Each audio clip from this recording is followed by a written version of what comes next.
All right, you Spanish ghosts. It is Talking Buccaneers with me, Fumane after Orlando Pirates 4, Royal AM 2. And where I want to start off is after losing, disastrous first game, losing to Stellenbosch 1-0 to open the league, a very highly anticipated opening of the league campaign, and deflating the fans like we did, and disappointing themselves like the team did.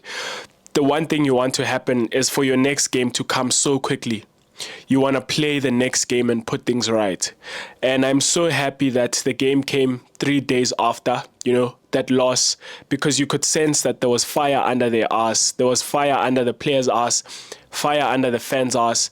And we all went out there and we put on a spectacle. The fans did, the players did, and order has been restored. We won 4-2. There's a bit of respect back in the league now.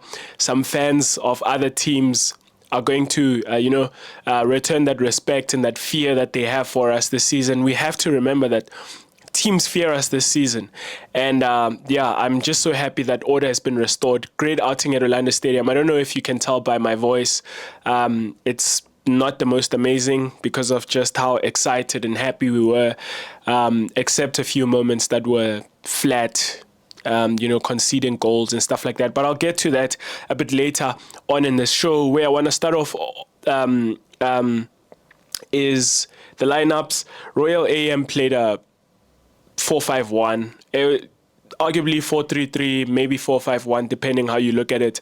I would say 4-5-1 because the wide players were right on top of the fullbacks. So you had the wide players, closing those spaces, getting really, really far back into their own half to double team the winger and stuff like that. They're playing a 4-5-1, single pivot who was deep. I can't really remember who it was who was playing there. And single striker up front. Not much threat from the opposition. Pirates are really dominating like we all expected. Dominating the ball.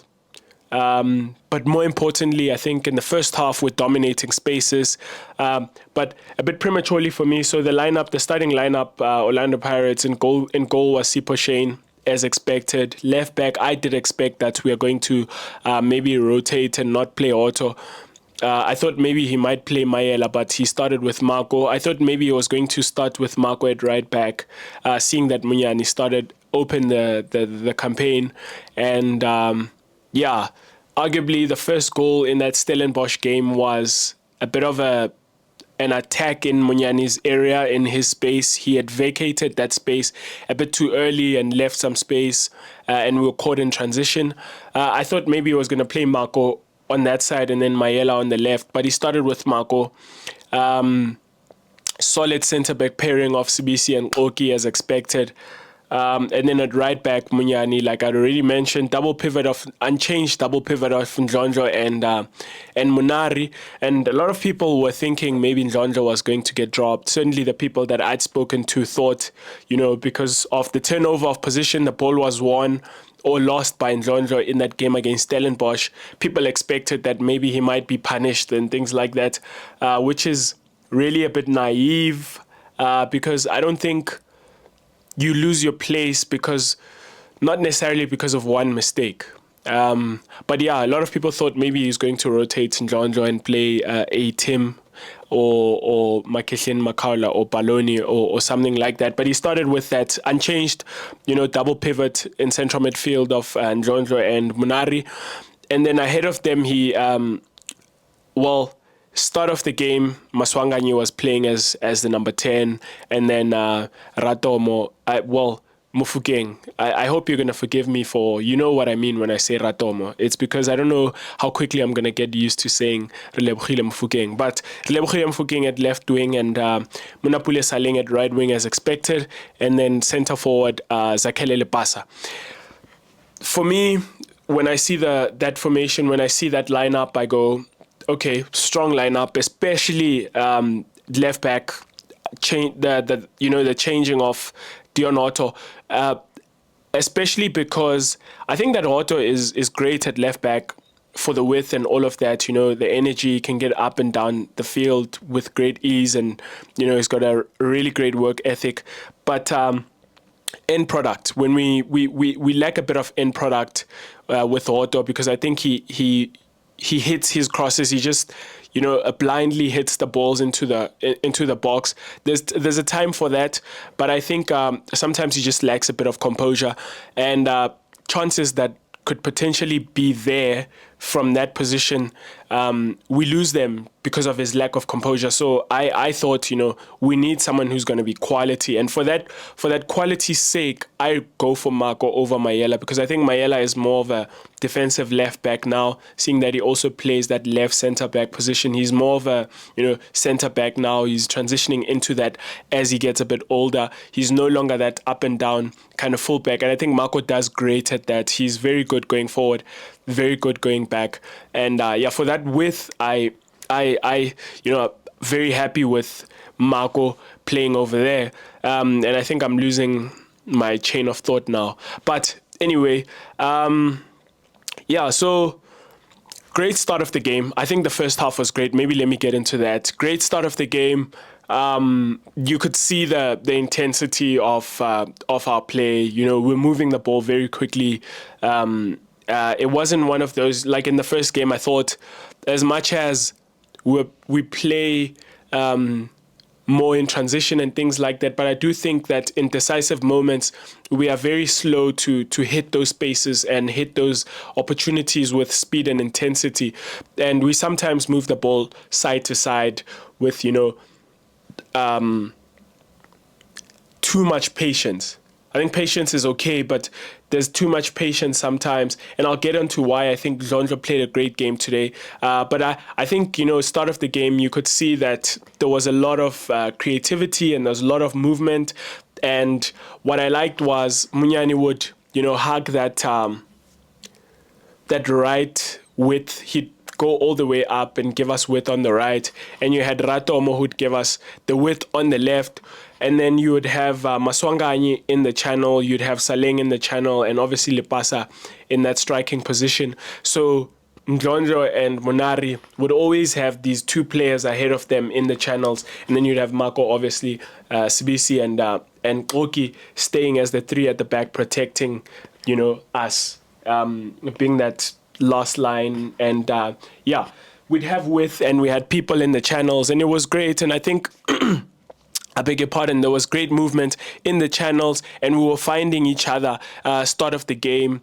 I want to start off by complimenting, in terms of the players, I want to start off by complimenting Maswanganyi and Ratomo. I think these, I want to put this on record, second game. I think these are going to be our best players this season. I think Saleng obviously will come through with the goals. That's something that I saw today, that he's still the main goal threat for us. I know Lepasa scored 2 goals, but I still think Saleng is going to be the main goal threat. When I look at Pirates, when we get in the box, when we go forward, the player that I always sense might score is never the striker, is never Lepasa. I think great game today, great nice goals, especially the second goal. Credit to Shaine for the pass and Lepasa for the finish. That was a great striker's finish. But his movement is not the most amazing, I think, in the box.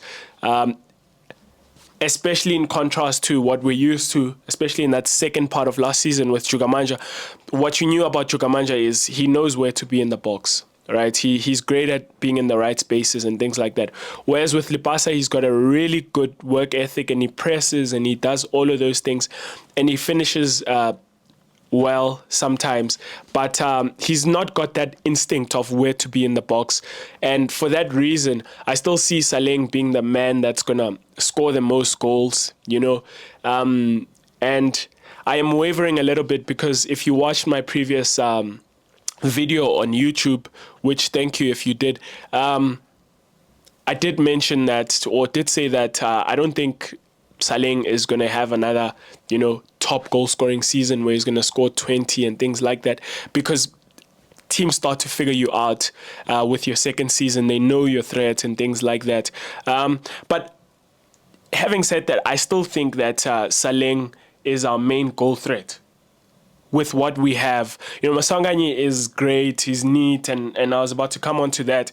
He's neat on the ball, very intelligent, very smart, threatening Kabelo Dlamini's position.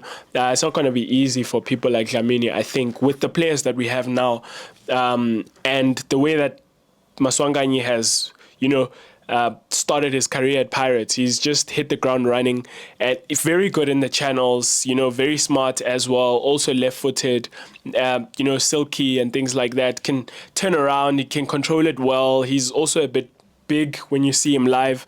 He's bigger than I expected, than I anticipated. He's quite big and strong, and just very good, very creative. But I still think Saleng, is going to be that people like Maswanganyi and Ratomo, they're more of like creators. They're very good at creating stuff, but you need someone to get at the end of these things that are created. And Saleng still looks like he's going to be that player. I think Lepasa, maybe let me just make mention and comment on Lepasa since I've already mentioned him. I think with him, Lepasa is paid to score goals for Pirates. If Lepasa scores goals for Orlando Pirates, I am happy. He scored 2 today. Great. I think it's great for his confidence. I think he could have scored a hat trick, which would have been massive for his confidence had it not been for a couple of bad decisions by James Munyani. I think Lepasa could have easily scored a hat trick. I think there were times when I know I mentioned that I don't think he makes the most amazing runs, but there were times when he made great runs and he wasn't spotted or someone dwelt on the ball. I think there was a chance that Ratomo could have easily slotted Lepasa for a third goal. There were 2 chances that James Munyani could have gave the ball to Lepasa, who's in a better position to score, but they did not, and which is fine. I mean, if you win 4-2, these are things that you're okay with, but the worry is that you need for these players to make better decisions at times. You need to, it would have been great for Lepasa to score a hat-trick. I think it would have been great for his confidence. I know there aren't a lot of people that believe that he's going to be the number 9, for Pirates, number 9 in terms of the position. I'm just happy that he scores. He's obviously not the silkiest. He's not the easiest on the eye. He's got a great work ethic, and that's maybe going to work to his advantage, that he works his socks off. And so I'm happy that he scored the 2 goals. That's what he's paid to do. And if he does that for us, I'm happy. I think we're going to need someone who's going to chip in with certainly 15 goals. I think we need someone. I think had Jogamanja played with that form all season, we would have easily been, closer to Sundowns. So there was a long period of time where we were lacking someone who's going to put the ball in the back of the net. And if Lepasa does that, I'm okay with it. He doesn't have to play the most amazing football. But when these players create the chances, he's in the right spaces and he puts the ball in the back of the net, what do we need? That's all we need him to do. I think he's got a decent hold-up play. He does get into it a little bit.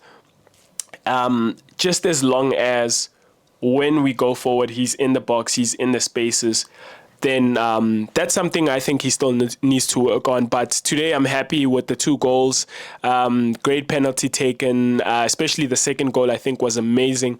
Ball coming over the top. Again, great pass by Shine. Ball coming over the top, keeper coming out, defender behind him, touching the ball past the goalkeeper. Amazing. That's what you need your striker to be doing. And he does that. I'm happy.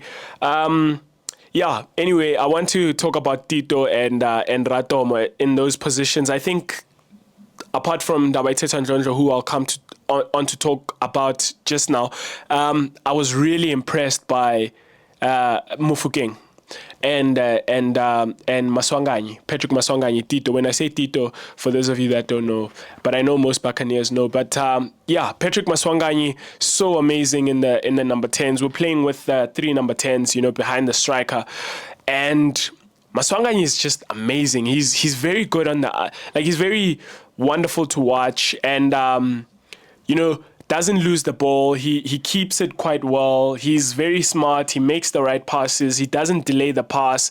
And this is something that I think the interplay also for when we get the penalty, I think just amazing stuff to watch from Mofokeng on the left and Maswanganye, and I just can't remember who else was involved in that play. Just great stuff, finding each other, those 1-2s in the channels, in the spaces. Amazing for me to watch. I think I might be forgetting, I think also so we scored with the penalty, and the second goal was by, if I'm not mistaken, by Saleng. Okay, well, anyway, I'll get on to talk about that goal by Saleng, but just amazing to watch Maswanganye and Ratomo in those spaces. I think with Ratomo, I also want to make mention of him. I think we all kind of expected that we're getting a very sensational teenager, but something I'm seeing him grow in is he's becoming somewhat of the best player at Pirates. You guys can come for my head if you want. I know you guys are going to say we like putting pressure on these young stars and things like that, but I think we've got to accept reality for what it is. If we unearth a gem and he becomes the best player, we don't have to try and delay it and go, oh no, he's still young, let's wait for. I think yes, he is still young, obviously. He's gonna have a couple of mistakes and things like that, but the thing about Ratomo is he just doesn't make mistakes. His best qualities for me is just his intelligence, his maturity, and yeah, just how obviously it seems like he's born with the ball at his feet. For me, he plays like Neymar. I think he very much looks like Neymar when he's got the ball. He can beat a man very, very easily. Done it quite a few times, in the preseason. He gets past the man with great ease. He spots a pass and he can pass it also quite well. The sad thing about Ratomo is, can we keep him at the club for long? It's going to be hard. Obviously, he's got career aspirations, and I would also love for him to have a fantastic career abroad if that's what it comes to. So we might not enjoy Ratomo for too long at Pirates. That's just the sad reality. It's sad on our part, but it's really great on his part. But I really do think that he's amazing. I think he's really amazing. He's the real deal. He's gonna easily be the best player at Pirates this season. I really do think so. It's not a case of just an excitement for a young player. I think every time he gets on the ball, there's an air of expectation with him. You think he's gonna create something. He sees those passes in behind. He's really good at playing it one first time, and that's the other thing that I really love about Ratomo is with these young players, there's a lot of naivety with them.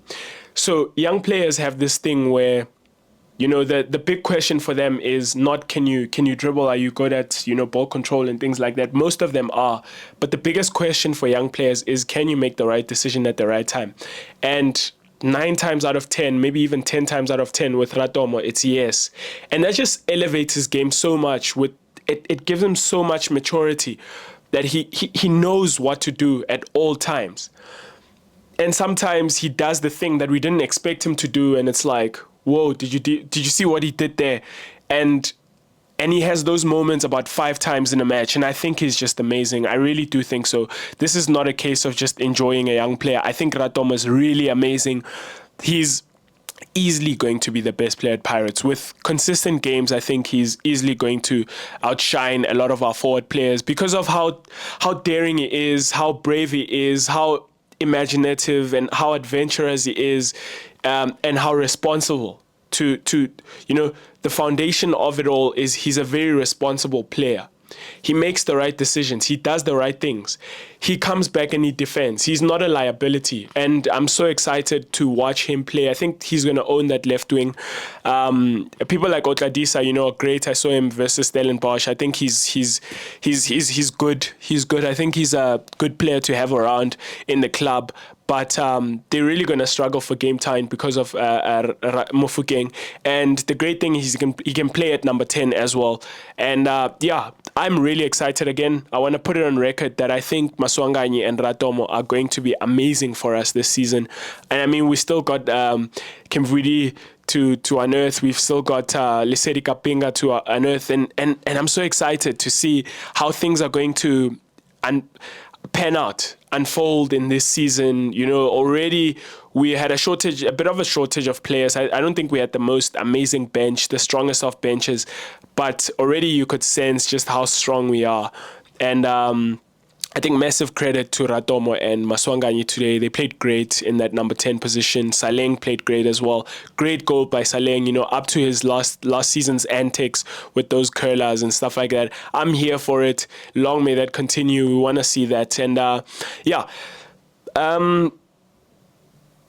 other person that I want to make a mention of before I wrap up the show is, I think, having said all that I've said about these other players, the person that impressed me today, maybe it's just me personally, but I think Dabaiteto Ndlondlo was amazing for us today. I think the reason why we broke down Royal AM to the point that they made 4 substitutions in the first half, it's because they were terrible in the center.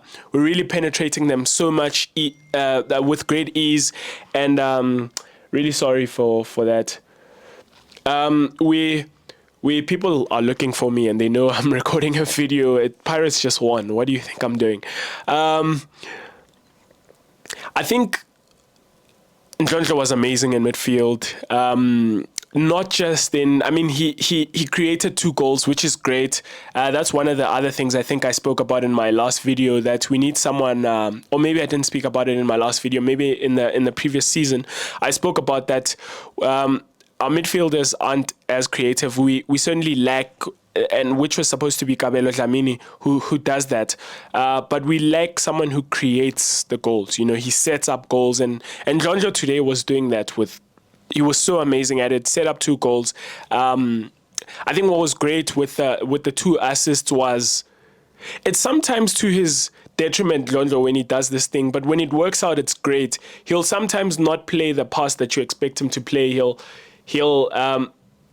try and force a pass and he'll lose it sometimes. But when he pulls it off, what happened today is what happens is he creates 2 amazing assists. He assisted Saleng for that first goal, where he won the ball in midfield, and that's the other thing that I was so impressed with, was he was really pressing in midfield. You know, he's a bit of a fighter, especially for his size, and no offense for that, but like he's a bit of a fighter in midfield, and I like his partnership with Makaula. Every time that I've seen it, they work together very well. I think Munari is obviously great, he's good, but Makaula, I don't know, like he just unleashes Ndlondlo for me. Every time that I've seen that combination, I feel like Makaula really unleashes Ndlondlo in midfield. But yeah, he's really amazing in midfield, winning the ball back, winning the ball, and then immediately counter-pressed at its best. So it's, not counter-press,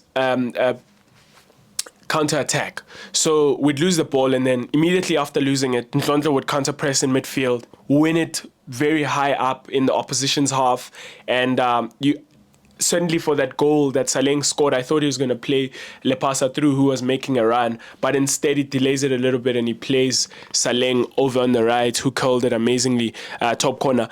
Also for Shandu's goal at the end of the game, he slips Shandu in, because I also thought he was going to play it wide, and then he plays Shandu in. So he plays a bit of a disguised pass where he's facing that direction, and then he almost plays it diagonally, and Shandu went in, which was one of the other recurring themes in this game, that our right back usually had a lot of space. I think it was because we were sort of overloading that zone 14 area. So the zone 14 area is that area in front of the box, you know, those half spaces. We were overloading that area, and our fullback on the right, because we were really marauding with our right fullback in this game, would have a lot of space, and not even wide, sort of inside, you know, getting into the box. And we saw James Minyani had a couple of opportunities which he made a mess of in the first half, both of them. And Shandu again, late on in the game, Ndlondlo slips him in. And this is really important for me because, I beg your pardon, this is what we expect of Ndlondlo. This is the player that we expect him to be. He wasn't really losing the ball much in midfield. He was tough. He was winning it back.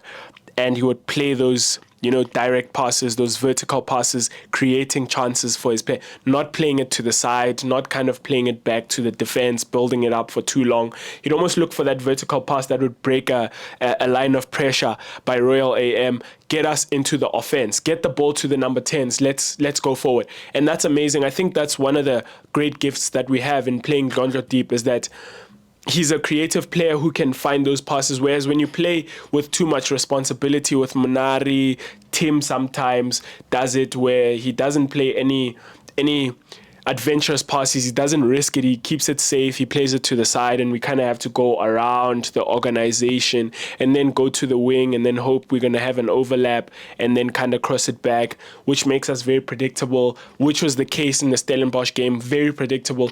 But in this game, I really think there was a lot of adventure from midfield, and I think Gondro was a bit at the center of it. He was winning it back, and he was playing those vertical passes, which is amazing. I'm really happy with. I think that's the player that we signed, and that's the player that we need in that midfield, alongside someone who's responsible like Dash, Munari, and Makaula, and people like that. And I mean, it's hard to find negatives, but I do have a negative in this game. I think one of the things, you guys might have the stat, I don't have it top of my head, but how many times have we conceded a late goal in winning positions? How many times have we conceded a goal in late in the half? And I think this is something that kind of goes under the radar when we win and we're excited and things like that.